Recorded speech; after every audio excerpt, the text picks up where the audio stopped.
Fala galerinha do sexto ano da Escola Cultura Viva, bem-vindos a mais uma aula virtual.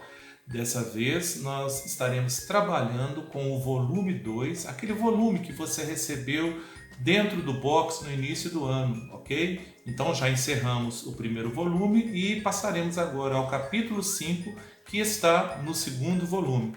Vamos trabalhar? Nesse capítulo número 5, nós vamos estar trabalhando com a Terra em relação ao sistema solar. Você sabe o que é um sistema solar? Você sabe que posição a Terra está em relação a esse sistema solar? Será que só existe um sistema solar? Pois bem, a gente pode inclusive fazer um comentário, principalmente quando a gente vai para uma roça, para um lugar onde tem menos luzes, né?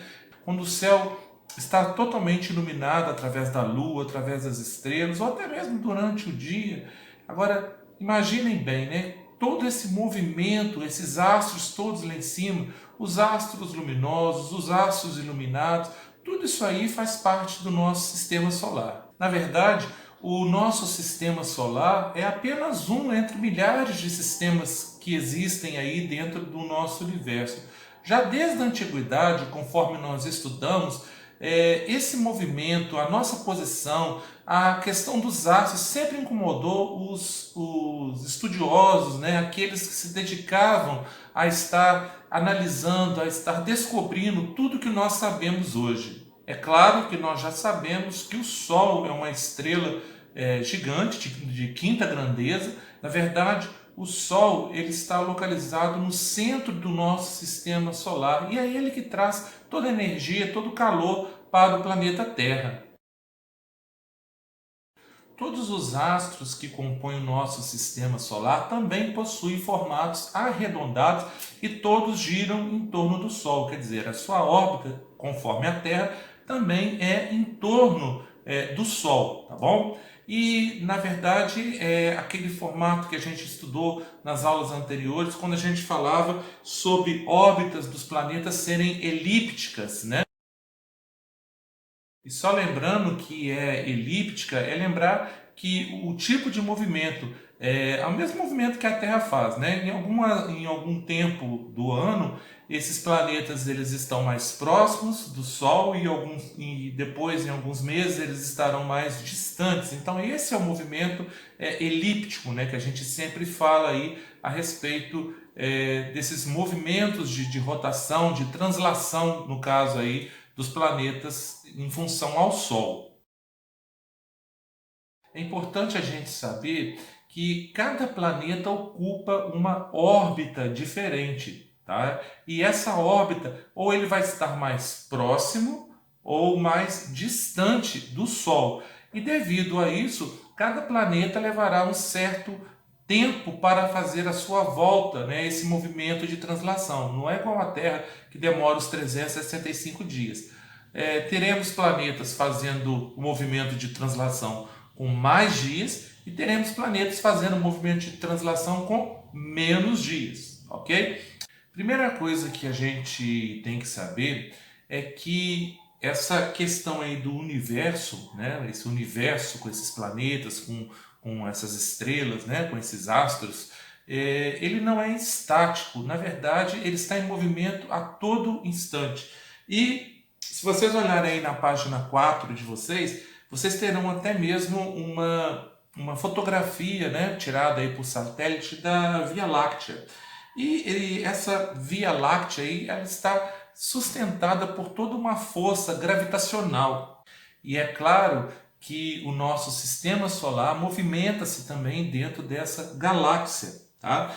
No caso aí, o planeta Terra, ele realiza diferentes tipos de movimento conforme nós já aprendemos em capítulos anteriores, principalmente aí dois movimentos principais, que é o de rotação, quando a Terra gira em torno de si mesmo, e o movimento de translação, quando a Terra gira em torno do Sol, ok? Mas vamos um pouquinho além a respeito desse assunto.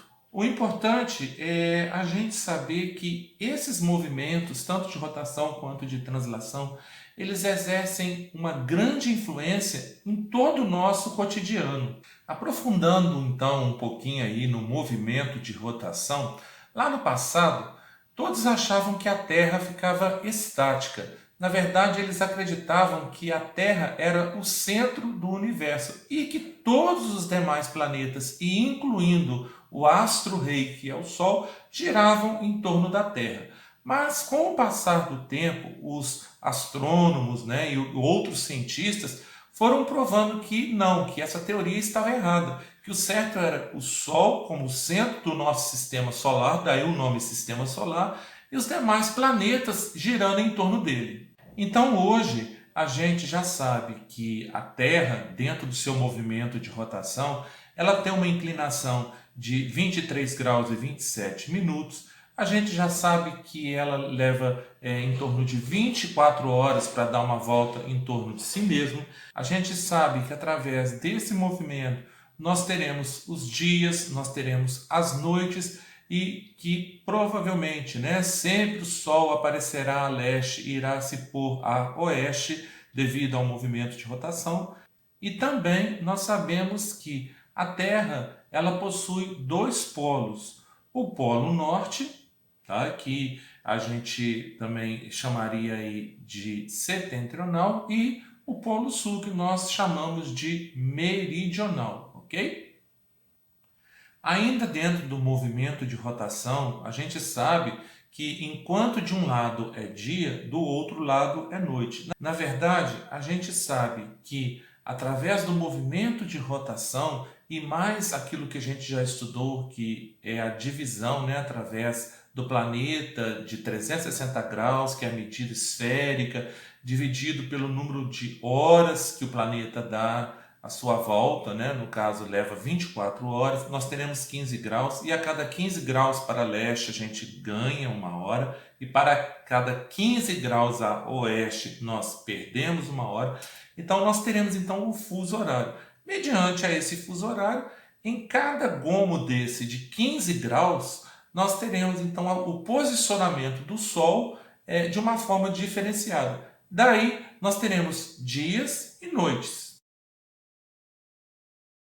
Gente, é claro que nem todos os lugares, né, dentro do planeta Terra terá a mesma quantidade de horas de dia e a mesma quantidade de horas de noite.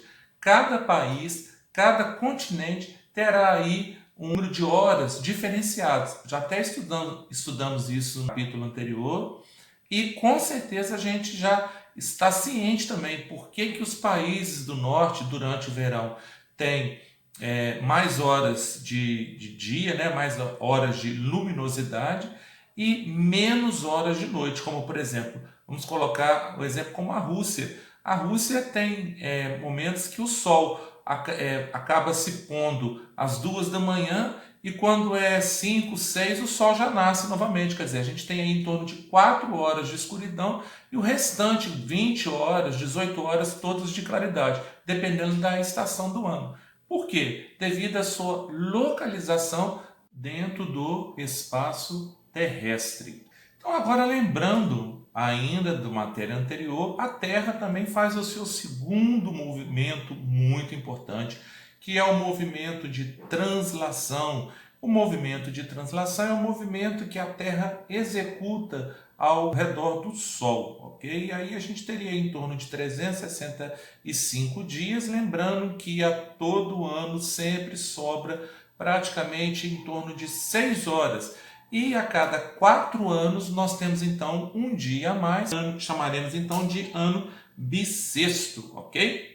Gente, eu só queria deixar alguns detalhes aqui que eu deveria ter falado ainda antes de falar sobre os movimentos, mas ainda há tempo, né? Primeiro que a Terra, ela ocupa dentro do sistema solar a sua terceira posição de órbita, tá? Segundo, que em relação aos planetas, a Terra ela exerce um tamanho de quinta grandeza. É um planeta rochoso, possui um satélite natural que é a Lua e, pelo que se sabe, pelos estudos, ainda até o momento, o único planeta que possui água, que possui ar e condições de vida. Tá? Dentro do sistema solar é o único planeta, então, até hoje provado que existe vida. Voltando então ao movimento de translação, lembra quando eu disse aí que a Terra tem uma inclinação de 23 graus e 27 minutos? Pois bem, é devido a essa inclinação do eixo imaginário da Terra que nós temos então diferentes tipos de clima. No caso, nós temos as estações do ano. E são dentro das estações do ano que nós teremos características diversificadas em relação ao comportamento da vegetação, em comportamento do relevo e assim por diante. E o mais interessante é que, na verdade, até que se descobrisse as 4 estações do ano, as pessoas só observavam os fenômenos naturais. Conforme eu disse, a natureza se comporta de acordo com as estações do ano. E as pessoas começaram a observar todos esses fenômenos que iam acontecendo a cada 3 meses, diferenciados. Por exemplo, numa determinada época fazia muito calor, né? E quando vinham chuvas muito fortes. Em outra época havia uma estiagem, né? Ou seja, a falta de chuva, o clima ficava seco, ficava sem chover, ficava estranho. Em outra época começava a ter um ventinho no final da tarde e esse ventinho já incomodava um pouco, já era um vento mais frio, à noite já começava a esfriar um pouquinho. Já em outra época, né, dependendo do país, chegava a nevar, né, as pessoas tinham que se agasalhar. Eles começaram a observar que esses fenômenos eles aconteciam de acordo com um determinado tempo, tá?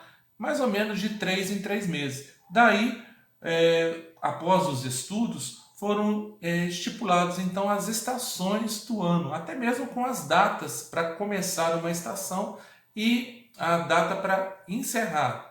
Daí a gente tem os solstícios e os equinócios, tá? Que a gente também já estudou. Solstícios nós só temos de verão e de inverno. Os solstícios é quando no verão nós temos maior quantidade de luminosidade e menor quantidade de noites, tá? De escuridão. E no inverno isso ocorre de forma ao contrário. Nós temos mais horas de escuridão, ou seja, o sol se põe mais cedo e o sol nasce um pouquinho mais tarde. Então nós temos aí uma quantidade de escuridão de noite maior. Já no equinócio não. No equinócio a gente aprendeu que tanto noite quanto dia, o equinócio ele vai existir somente na primavera e também no outono, teremos então a mesma quantidade de horas, 12 e 12. Galera, é importante a gente perceber que as 4 estações do ano, elas serão bem mais definidas, principalmente nas zonas que nós chamamos de zonas temperadas, ou seja, aquelas zonas que estão acima dos trópicos, tanto ao norte quanto ao sul. Ali nós teremos as 4 estações muito bem definidas. Verão, né? Posteriormente o outono, depois a gente terá o inverno e novamente a primavera. Tudo muito bem detalhado. Já na zona tropical, a gente também terá as 4 estações, porém a gente não terá uma definição com características tão marcantes, naturais, como esses outros países. Lembrando que nós temos a Terra cortada por uma linha imaginária, né, que corta a Terra no sentido horizontal, que é o Equador. Tudo que está acima do Equador, norte, tudo que está abaixo, sul, beleza? Só lembrando que, devido a essa inclinação e devido ao movimento de translação, enquanto no hemisfério norte nós teremos o verão, no hemisfério sul nós teremos o inverno. Enquanto no hemisfério norte nós teremos a primavera, no hemisfério sul nós teremos o outono. E assim vai acontecendo durante os 365 dias do ano, tá bom? Gente, Esse nosso capítulo é bem curtinho, na verdade ele é uma recordação, né, do que nós já estudamos.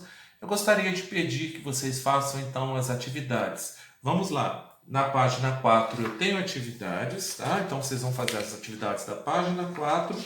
Eu tenho também atividades na página 9, tá? São atividades valendo 2 pontos para o segundo bimestre, tá bom, gente? Eu tenho atividades na página 10, eu tenho atividades na página 11.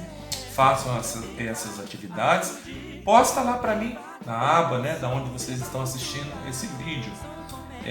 Peço desculpas porque eu não coloquei nenhum tipo de ilustração, porque toda essa aula foi apenas uma revisão daquilo que nós já estudamos. Então, se tiver alguma dúvida, dá uma olhadinha, porque eu tenho uma aula para cada tema que eu falei aqui. Dá uma olhadinha nas aulas do primeiro bimestre. Lá vocês estarão vendo as imagens e com certeza estarão relembrando tudo que eu falei aqui. Espero que tenham aprendido um pouquinho, tenham relembrado da nossa matéria. Fiquem com Deus, um grande abraço. Gente, tô com saudade, hein? Espero que esse tempo passe rapidinho aí, que a gente possa estar se revendo, se abraçando, tá bom? Fiquem com Deus, um grande abraço e até a nossa próxima aula. Escola, cultura viva, meu prazer, cultura viva, lugar de gente feliz, que me impulsiona, me ajuda a vencer. Cultura viva, atitude, cultura viva, emoção, viva a cultura.